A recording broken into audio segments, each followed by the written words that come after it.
என் குழந்தை பிறந்த பிறகு தாங்க எனக்கு பயங்கர யோகம். எங்கள் அப்பா என்னை வச்சு ரொம்ப நல்லா பார்த்தாரு. ஆனால் நான் அப்பா செல்லமாகவே இருந்து எனக்கு எதுவுமே தெரியாமல் குருவே யோகர் உங்களுக்கு பயங்கரமாக ஈகோன்ற ஒரு விஷயத்த எடுத்துக்கிட்டு ஈகோனாலேயே வாழ்க்கையை தொலைத்து பிரச்சனையில் மாற்றுவாங்க இந்த ஜாதகர். ஜெய் ஸ்ரீராம். அனைவருக்கும் வணக்கம். நான் பார்க்குற எல்லாருமே ரொம்ப யோகமாக இருக்காங்க. எனக்கு மட்டும் ஏன் இந்த கஷ்டம், ஏன் இந்த சோகம், எனக்கு யோகமே இல்லையா, நான் ரொம்ப அவயோகமான ஆள் அப்படின்ற மாதிரியான கவலை நான் பார்த்த வரைக்கும் நிறைய பேருக்கு இந்த கவலை இருக்குங்க.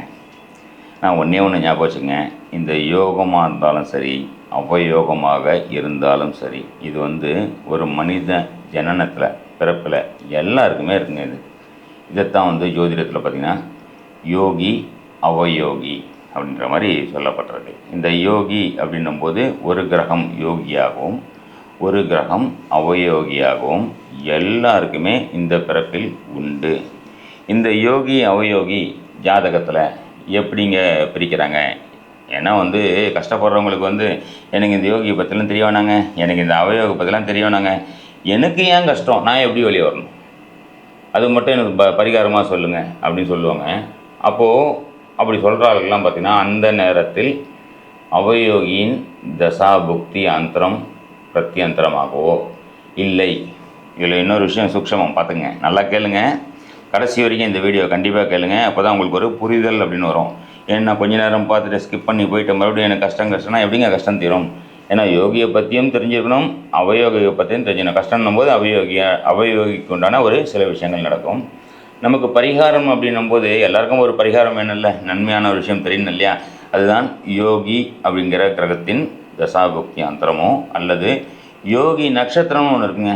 எப்படி அவயோகி நட்சத்திரம்னு ஒன்று இருக்கோ அதே மாதிரி யோகி நட்சத்திரம் அப்படின்றதுக்கும் ஒரு நட்சத்திரம் உண்டு. ஒரு அவயோகி நட்சத்திரத்தில் நின்று தசாபுக்தியை நடக்கும் காலங்களோ ஒரு கிரகம் நின்று தசாபுக்தியை நடத்தும் காலங்களிலும் பிரச்சனையை ஜாதகர் சந்திப்பார்.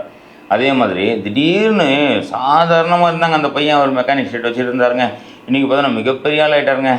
சாதாரணமாக ஒரு என்கிட்ட தாங்க வேலை செஞ்சான், இன்றைக்கி பார்த்தோன்னா மிகப்பெரிய முதலாளி ஆகிட்டாங்க. சாதாரணமாக இங்கே தாங்க ஒரு பையன் கூலி வேலை செஞ்சுருந்தாங்க, அவன் பார்த்தீங்கன்னா அந்த பொண்ணு பார்த்தீங்கன்னா ரொம்ப நல்ல ஒரு நிலைமைக்கு போயிட்டாங்க.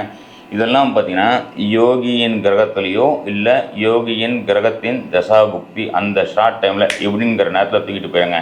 சரிங்க, தசாபுக்தி வர வரைக்கும் நம்ம வெயிட் பண்ணணுமா அப்படின்னு சொல்கிறீங்களா?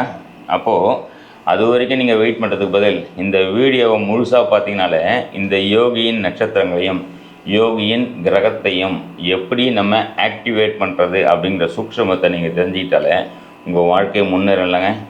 சரிங்களா? கண்டிப்பாக இந்த வீடியோவை லைக் பண்ணுங்கள், சப்ஸ்கிரைப் பண்ணி வச்சுங்க. ஏன்னா மொத்தம் யோகி நாம யோகம் அப்படின்னு சொல்லப்பட்டிருக்கு. நாம யோகம் அப்படின்னாலே 27 நட்சத்திரங்கள் இருக்கிற மாதிரியே 27 நாம யோகங்கள் உள்ளன. தசாபுக்தி அந்தரம் சூக்ஷம்னு ஒரு பக்கம் அது பாட்டுக்கு வேலை செய்யும். ஒரு ஜாதகர் ஜனன நேரத்தில் எந்த நட்சத்திரத்தில் பிறந்தார் அப்படிங்கிற மாதிரி எந்த நாம யோகத்தில் பிறந்தார் அப்படிங்கிறதும் உண்டு. ஒரு நாம யோகத்திற்கும் ஒரு கிரகம், அதாவது ஒரு நட்சத்திரம் யோகி நட்சத்திரமாகவும் ஒரு நட்சத்திரம் அவயோகி நட்சத்திரமாகவும் வேலை செய்யும். அவயோகி நட்சத்திரத்தின் கிரகமே அதிபதியே அவயோக கிரகமாகவும் யோகி நட்சத்திரத்தின் அதிபதியே யோக கிரகமாகவும் அந்த தசாபுக்தி காலத்தில் நன்மைகளை செய்ய கடமைப்பட்டவர்கள். சரிங்களா? இது நல்லா புரிஞ்சுக்கிறங்க. கண்டிப்பாக வீடியோ முழுசாக பாருங்கள். இதுக்கு மேலே தான் உங்களுக்கு உண்டான ஒரு விஷயமாக வரப்போகுது. இந்த 27 நாமயோகங்கள் இருக்கு இல்லையா, ஒரு நாமயோகத்திற்கும் எந்த கிரகம் யோகி எந்த கிரகம் அவயோகி நான் சொல்ல போகிறேன். எந்த மாதிரியான சிறு பரிகாரங்களை செய்து நம்ம ஒரு நல்ல விஷயங்களை வாழ்க்கையில் எடுத்துக்கொண்டு அனுபவிக்க போகிறோம் அப்படின்றதும் ஒரு வீடியோவாக தனித்தனியாக நான் சொல்கிறேன். கண்டிப்பாக சப்ஸ்கிரைப் பண்ணி வச்சுங்க. சரிங்களா? என்னுடைய குரு தாங்க என்னை காப்பாற்றினதே. குரு இல்லைன்னா என்னால் இருக்க முடியாதுங்க. என் குழந்தை பிறந்தவன் தாங்க எனக்கு யோகம். என் குழந்தை பிறந்த பிறகு தாங்க எனக்கு பயங்கர யோகம். எங்கள் அப்பா என்னை வச்சு ரொம்ப நல்லா பார்த்தாரு. ஆனால் நான் அப்பா செல்லமாகவே இருந்து எனக்கு எதுவுமே தெரியாமல் இருந்தேங்க. ஆனால் எங்கள் அப்பா வயதாகி உடல் நலம் இல்லாமல் இயற்கையை எழுதிட்டாருங்க. அதுக்கப்புறமா தாங்க எனக்கு என்ன தெரில பயங்கரமாக ஒரு டெவலப் ஆகிட்டாங்க அப்படின்னு சொல்லிட்டு சொல்கிறாள். யார் தெரியுமா? வரியான் நாம யோகத்தில் பிறந்த நீங்கள். ஏன்னா உங்களுடைய யோக நட்சத்திரமே பார்த்தீங்கன்னா பூரட்டாதி நட்சத்திரமான குருவின் நட்சத்திரமான யோகர் அப்படின்றது நீங்கள் தான். குருவே யோகர் உங்களுக்கு. அதே நேரத்தில் உத்திரம் சொல்லப்படுற உத்திரம் நட்சத்திரமே உங்களுக்கு அவயோகி. அப்போது சூரியன் சூரியன் தானே அதிபதி. அப்போது சூரியனே உங்களுக்கு அவயோகியாக வருவார். அப்போ அப்பாவே அவயோகி. முதலாளி மூலியமாக பிரச்சனைகளை அனுபவிக்க பிறந்த ஜாதகம். முதலாளி நாள் அவதி. சூரியன் நம்ம இன்னும் என்ன சொல்லலாம், ஈகோ. பயங்கரமாக ஈகோன்ற ஒரு விஷயத்த எடுத்துக்கிட்டு ஈகோனாலேயே வாழ்க்கையை தொலைத்து பிரச்சனையில் மாட்டுவாங்க இந்த ஜாதகர். நீங்கள் தான். அதனால் ஈகோ இருக்கலாமா? விட்டுடலாமே. ஈகோ தேவையில்லை. சரிங்களா? கோதுமை சம்மந்தப்பட்ட உணவுகளை தானமாக வாங்கி கொடுக்கறது. யார் யாரெல்லாம் கோதுமை உணவு நல்லா சாப்பிடுவாங்கன்னு பாருங்கள். அவங்களுக்கு நிறைய கிடைக்குது இல்லையா, கோதுமை கிடைக்குது இல்லையா, கோதுமை வாங்கிட்டு கோதுமை மாவு வாங்கிட்டு அவங்களுக்கு உணவுக்காக நிறைய என்ன பண்ணுங்கள், தானமாக கொடுங்கள். தானம்னா என்ன, தர்மம்னா என்ன தெரியுமா? தானமாக கூட வேணாங்க, தர்மமாக கொடுங்க. தானம் அப்படின்னால ஒருவர் நம்மக்கிட்ட வந்து ஐயா எனக்கு இது மாதிரி வேணும் உதவி பண்ணுங்கன்னு கேட்டு கொடுப்பது தானம். நாமளாக போயிட்டு கேட்காமல் கொடுப்பது பேர் தர்மம். இன்னொன்று பரிகாரமாக கொடுப்பது பேர் நம்மளாக போய் தான் கொடுக்குறோம்.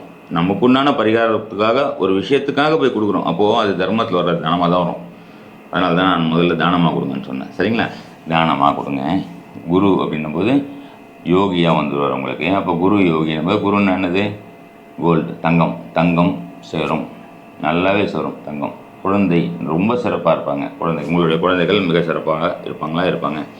உங்களுடைய குருமார்கள் ஆசீர்வாதம் மிக சிறந்த முறையில் உங்களுக்கு இருக்குமானா, டீச்சர் வந்து எனக்கு என்ன மட்டும் டீச்சர் ரொம்ப நிறைய சொல்லிக் கொடுப்பாங்க. என்னுடைய வாத்தியார் என்ன மட்டும் நல்லா சொல்லிக் கொடுப்பாங்க. எனக்கு மட்டும் நிறைய புரியாத விஷயத்தெலாம் சொல்லிக் கொடுத்தாங்க. அதனால தான் நான் வந்து இந்த நிலைமையில் நான் நல்லபடி இருக்கேன் அப்படின்னு சொல்லக்கூடிய ஆள்கள் நீங்கள் தான். அப்போது குருவை கட்டியமாக பிடிச்சிக்கிறது, தட்சிணாமூர்த்தியை கட்டியமாக பிடிச்சிக்கிறது, குரு பகவானை கட்டியமாக பிடிச்சிங்க. வாழ்க்கை மிக சிறப்பாக இருக்கும். சரிங்களா? அதே நேரத்தில் இன்னொன்று பாருங்கள், உங்களுடைய ஜென்ம லக்னம் என்னன்றதை தயவு செய்து தெரிஞ்சுக்கிறேங்க. அப்போ ஜென்ம லக்னத்துக்கு சூரியனே அவயோகியாக வர்றதுனால ஜென்ம லக்னத்துக்கு சிம்ம லக்னம் எத்தனாவது வீடாக வருதோ அந்த வீடு சம்பந்தமான பிரச்சனைகளை நீங்கள் வாழ்க்கை முழுவதும் அனுபவித்து கொண்டே இருப்பீர்கள். அதே மாதிரி ஜென்ம லக்னம் என்ன தெரிஞ்சுக்கிட்டு தனுசு வீடும் மீன வீடும் குரு வீடாக வரும்போது அந்த வீடு சம்பந்தப்பட்ட விஷயங்களை ஜாதகர் யோகமாக வரமாக வாங்கிட்டு வந்தார்கள் தெரிஞ்சுக்கிட்டு குருவை ஆக்டிவேட் பண்ணுறதும், சூரியன் அப்படிங்கிற அந்த உத்திரம் நட்சத்திரத்தை எந்த மாதிரி பரிகாரங்கள் செய்து அதுக்குண்டான தீய பலன்லேருந்து தப்பிச்சுக்கிறதும் உங்கள் கையில் உள்ளது. சரிங்களா? நன்றி நண்பர்களே. பார்த்தீங்களா நண்பர்களே, நீங்கள் பார்த்த இந்த நாம யோகத்திற்கு உண்டான ஒரு நன்மை தீமை, அதாவது யோக நட்சத்திரம் அவயோக நட்சத்திரம், அந்த நட்சத்திரத்துக்கு உண்டான யோகி கிரகம் அவயோகி கிரகங்களுக்கு உண்டான ஒரு விஷயத்தையும் நம்ம பார்த்துட்டோம் இல்லைங்களா? இதை நம்ம ரெகுலராக நம்மளுடைய வகுப்பில் உள்ள மாணவர்களுக்கு இப்போது ஜோதிடர்களை போய் பார்த்துட்டு ஒரு விஷயத்தை தெரிஞ்சுக்கிறதுன்னு ஒன்று, நாமளே ஜோதிடர் அடுத்தவங்களுக்கு பார்க்குறோமோ இல்லையாங்க, நம்ம வாழ்க்கையை நாமளே வந்து எந்த நேரம் நல்லது கெட்டது அப்படிங்கிற விஷயத்தையும் நம்ம நல்லா தெரிஞ்சுக்கலாம் இல்லையா? முடிந்த போது நேரம் இருக்கும்போது பொருளாதார வசதியும் அதுக்கேற்ற மாதிரி இருக்கும்போது நம்மளுடைய அஸ்ட்ரோ நிவர்த்தி இதில் வந்து நம்ம காலையில் வகுப்பு எடுத்துகிட்ருக்கோம். ரெகுலராக நிறைய வகுப்பு, பேசிக், அட்வான்ஸ், மாஸ்டர் கிளாஸ்னு எடுத்துகிட்ருக்கோம். இது இல்லாமல் மாதத்துக்கு ஒரு வாட்டி 2 மணி நேரம் நவதாரா வகுப்பு அப்படின்ற மாதிரியும் எடுத்துகிட்ருக்கோம். ஏதாவது தினப்பலன் அப்படின்ற மாதிரி இருக்கும். நிறைய விஷயங்கள். நான் ஏன் பிறந்தேன்னு ஒரு கேள்வி இருக்கலாம். இதுக்குண்டான பதில் நீங்கள் 2 மணி நேரத்துலேயே ரொம்ப கம்மியான காசுலேயும் ப்ளஸ் ஒரு சப்ஸ்கிரிப்ஷனையும் சேர்த்து நம்ம இலவசமாக கொடுத்துட்ருக்கோம். சரிங்களா? கிளாஸுக்கு ஃபீஸ் கண்டிப்பாக உண்டு. சரிங்களா? இது வாய்ப்பு வசதிகள் இருக்கும்போது நீங்கள் கண்டிப்பாக சேருங்க. இந்த வீடியோவை முழுமையாக பாருங்கள். உங்களுடைய நண்பர்களுக்கு கண்டிப்பாக ஷேர் பண்ணுங்கள். ஷேர் பண்ணிக்கிட்டு ஜோதிட அறிவை, நம்மளுடைய பாரம்பரிய ஜோதிட அறிவை முழுமையாக பயன்படுத்திக்கிட்டு வாழ்க்கையில் எந்த அளவுக்கு ஒரு சிறப்பான நம்ம வாழ்க்கையை அமைச்சிக்கலாம் அப்படிங்கிறதுக்காக எனக்கு தெரிஞ்ச எனக்கு இறையருளால் ஒரு குரு அருளால் கிடைத்த ஒரு பொக்கிஷத்தை, ஒரு ஞானத்தை உங்கள்கிட்டலாம் ஷேர் பண்ணிக்கலான்றதுக்காக இந்த விஷயத்தை உங்கள்கிட்ட கொடுத்துருக்கேன். சரிங்களா நண்பர்களே? நன்றி, வணக்கம், ஜெய் ஸ்ரீராம்.